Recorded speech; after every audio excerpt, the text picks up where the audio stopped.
श्री हनुमत्कवचस्तोत्र महामन्त्रस्य वसिष्ठ ऋषिः अनुष्टुप् श्रीमान् हनुमान् देवता मारुतात्मज इति बीजम् अंजनासूनुरिति शक्तिः वायुपुत्र इति कीलकम् हनुमत्प्रसादसिद्ध्यर्थे जपे विनियोगः उल्लङ्घ्य सन्दोस्सलिलं सलीलं यशोकवह्निं जनकात्मजायाः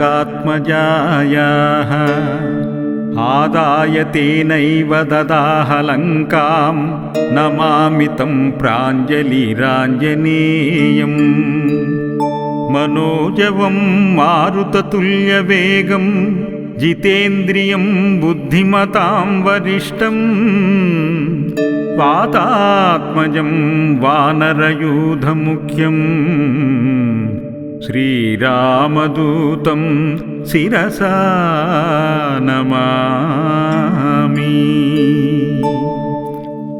उद्यदादित्यसङ्काशम् उदारभुजविक्रमम् कन्दर्पकोटिलावण्यं सर्वविद्याविशारदम् श्रीरामहृदयानन्दं भक्तकल्पमहीरुहम् अभयं वरदं दौर्भ्यां कलये मारुतात्मजम्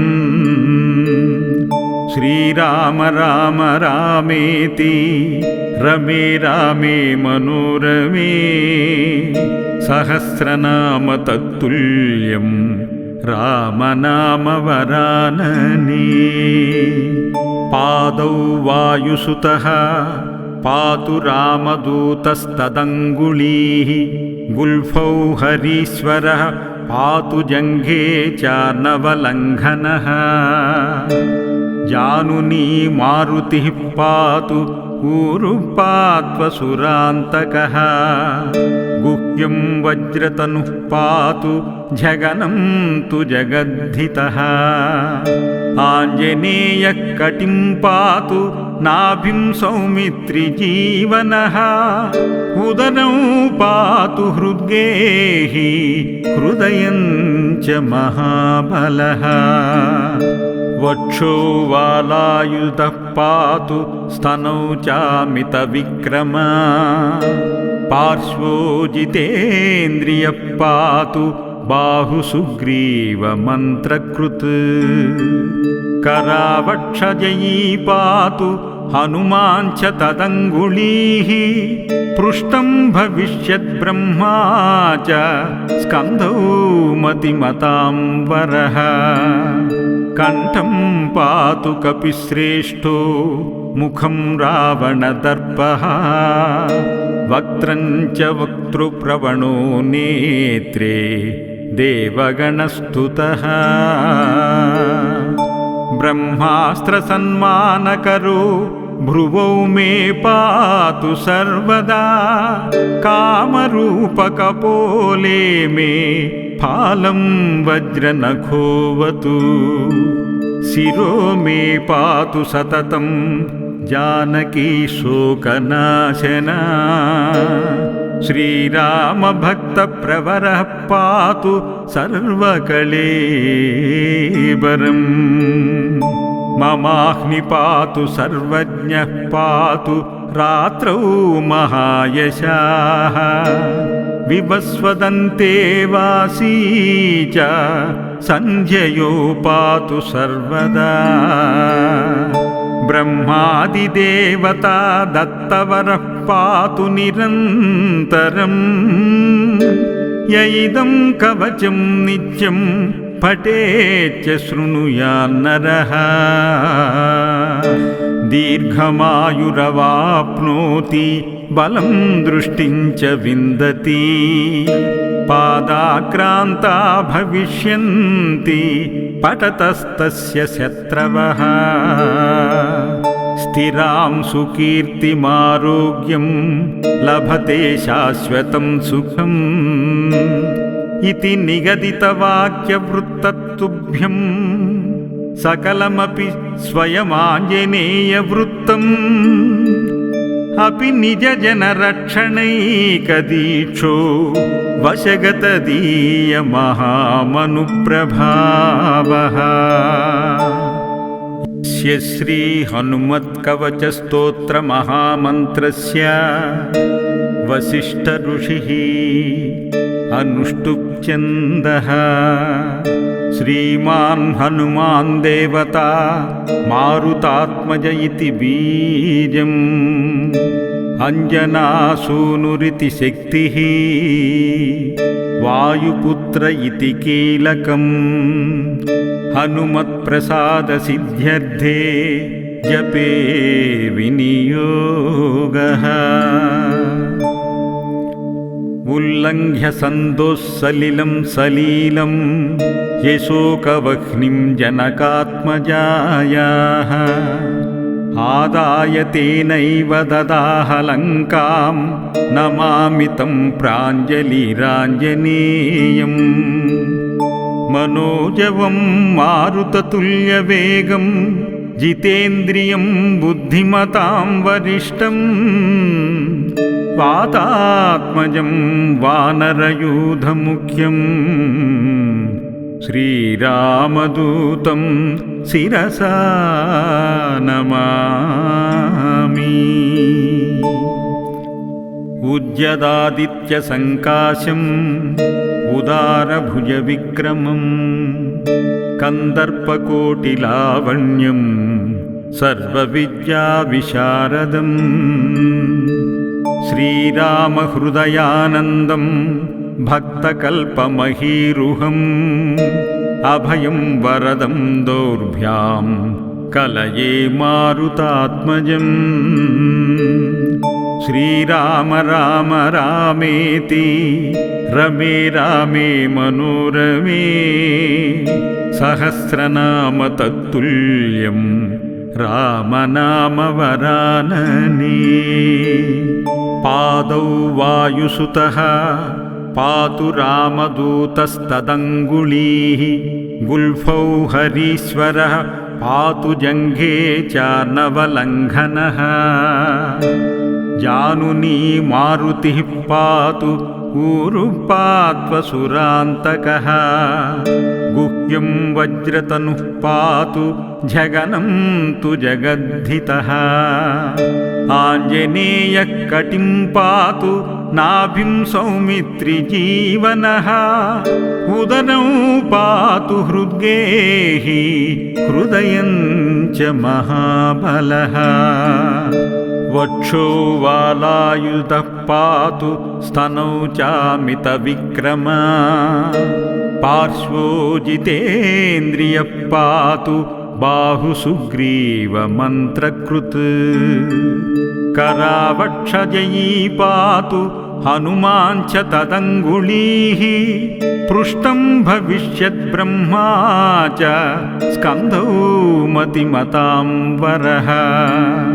कण्ठं पातु कपिश्रेष्ठो मुखं रावणदर्पः वक्त्रं च वक्तृप्रवणो नेत्रे देवगणस्तुतः। ब्रह्मास्त्रसन्मानकरो भ्रुवौ मे पातु सर्वदा कामरूपकपोले मे फालं वज्रनखोऽवतु। शिरो मे पातु सततं जानकी शोकनाशना श्रीरामभक्तप्रवरः पातु सर्वकलेबरम्। ममाह्नि पातु सर्वज्ञः पातु रात्रौ महायशाः विवस्वदन्ते वासी च सन्ध्ययो पातु सर्वदा।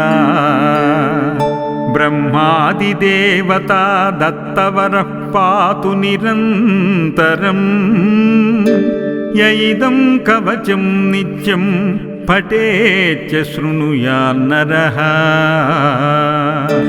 दीर्घमायुरवाप्नोति बलं दृष्टिं च विन्दति पादाक्रान्ता भविष्यन्ति पततस्तस्य शत्रवः स्थिरां सुकीर्तिमारोग्यं लभते शाश्वतं सुखम् इति निगदितवाक्यवृत्ततुभ्यं सकलमपि स्वयमाञ्जनेयवृत्तम् अपि निजजनरक्षणैकदीक्षो वशगतदीयमहामनुप्रभावः। श्रीहनुमत्कवचस्तोत्रमहामन्त्रस्य वसिष्ठऋषिः अनुष्टुप्छन्दः। श्रीमान् हनुमान् देवता मारुतात्मज इति बीजम् अञ्जनासूनुरिति शक्तिः वायुपुत्र इति कीलकम् हनुमत्प्रसादसिद्ध्यर्थे जपे विनियोगः। उल्लङ्घ्य सन्दोस्सलिलं सलीलं यशोकवह्निं जनकात्मजायाः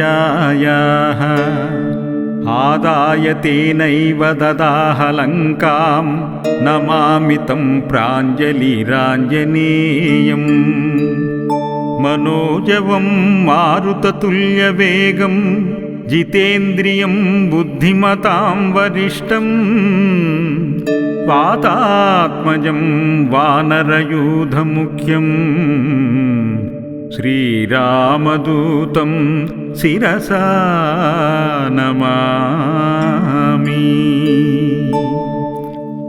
उज्जदादित्यसङ्काशम् उदारभुजविक्रमम् कन्दर्पकोटिलावण्यं सर्वविद्याविशारदम् श्रीरामहृदयानन्दं भक्तकल्पमहीरुहम् अभयं वरदं दोर्भ्यां कलये मारुतात्मजम्। श्रीराम राम रामेति रमे रामे मनोरमे सहस्रनाम तत्तुल्यं रामनाम वरानने। पादौ वायुसुतः पातु रामदूतस्तदङ्गुलीः गुल्फौ हरीश्वरः पातु जङ्घे चार्णवलङ्घनः। जानुनी मारुतिः पातु ऊरुपात्वसुरान्तकः गुह्यं वज्रतनुः पातु झगनं तु जगद्धितः। आञ्जनेयः कटिं पातु नाभिं सौमित्रिजीवनः उदरं पातु हृद्गेहि हृदयं च महाबलः। वक्षो वालायुधः पातु स्तनौ चामितविक्रमा पार्श्वो जितेन्द्रियः पातु बाहुसुग्रीवमन्त्रकृत्। करावक्षजयी पातु हनुमान् च तदङ्गुलीः पृष्ठं भविष्यद्ब्रह्मा च स्कन्धौ मतिमतां वरः। कण्ठं पातु कपिश्रेष्ठो मुखं रावणदर्पः वक्त्रं च वक्तृप्रवणो नेत्रे देवगणस्तुतः। ब्रह्मास्त्रसन्मानकरो भ्रुवौ मे पातु सर्वदा कामरूपकपोले मे फालं वज्रनखोऽवतु। शिरो मे पातु सततं जानकी शोकनाशना श्रीरामभक्तप्रवरः पातु सर्वकलेबरम्। ममाह्नि पातु सर्वज्ञः पातु रात्रौ महायशाः विवस्वदन्ते वासी च सन्ध्ययो पातु सर्वदा ब्रह्मादिदेवता दत्तवरः पातु निरन्तरम् य इदं कवचं नित्यं पठेच्च शृणुयान्नरः दीर्घमायुरवाप्नोति बलं दृष्टिं च विन्दति पादाक्रान्ता भविष्यन्ति पठतस्तस्य शत्रवः स्थिरां सुकीर्तिमारोग्यं लभते शाश्वतं सुखम् इति निगदितवाक्यवृत्ततुभ्यं सकलमपि स्वयमाञ्जनेयवृत्तम् अपि निजजनरक्षणैकदीक्षो वशगतदीयमहामनुप्रभावः यस्य श्रीहनुमत्कवचस्तोत्रमहामन्त्रस्य वसिष्ठऋषिः अनुष्टुप्छन्दः श्रीमान् हनुमान् देवता मारुतात्मज इति बीजम् अञ्जनासूनुरिति शक्तिः वायुपुत्र इति कीलकम् हनुमत्प्रसादसिद्ध्यर्थे जपे विनियोगः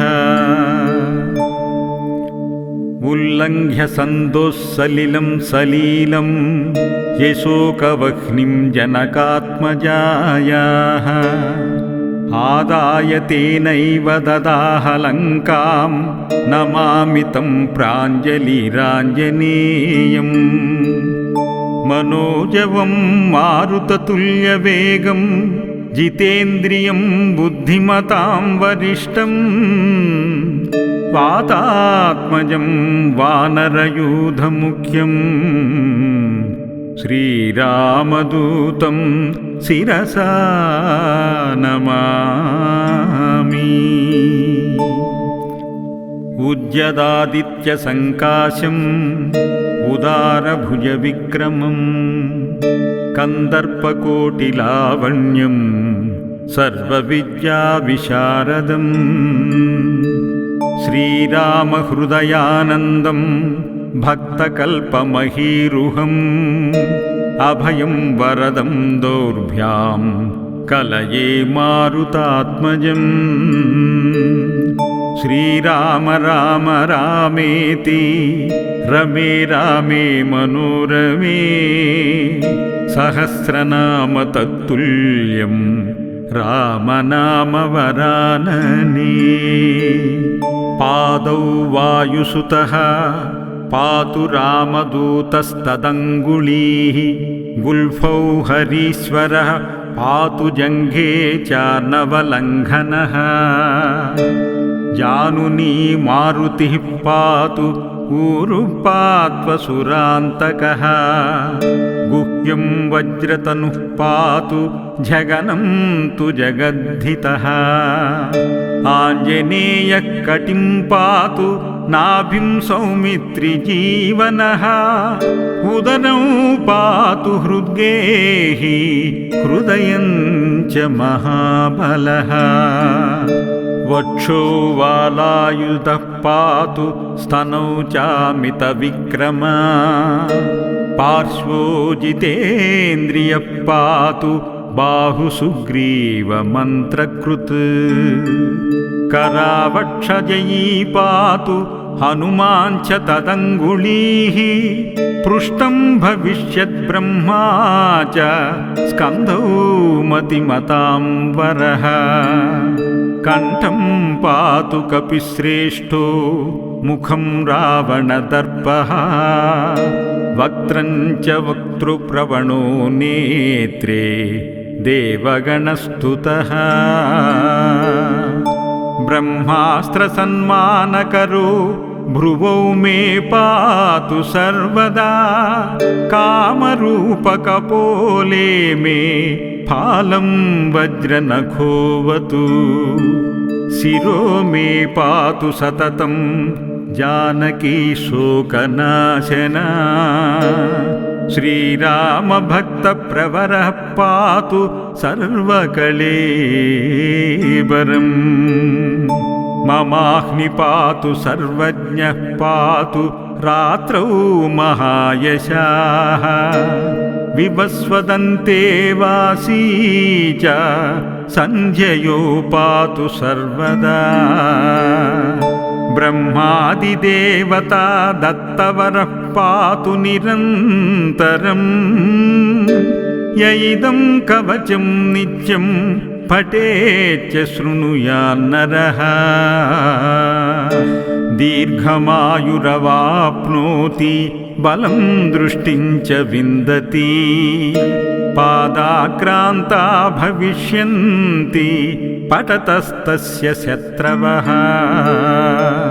स्थिरां सुकीर्तिमारोग्यं लभते शाश्वतं सुखम् इति निगदितवाक्यवृत्ततुभ्यं सकलमपि स्वयमाञ्जनेयवृत्तम् अपि निजजनरक्षणैकदीक्षो वशगतदीयमहामनुप्रभावः इति हनुमत्कवचं सम्पूर्णम्।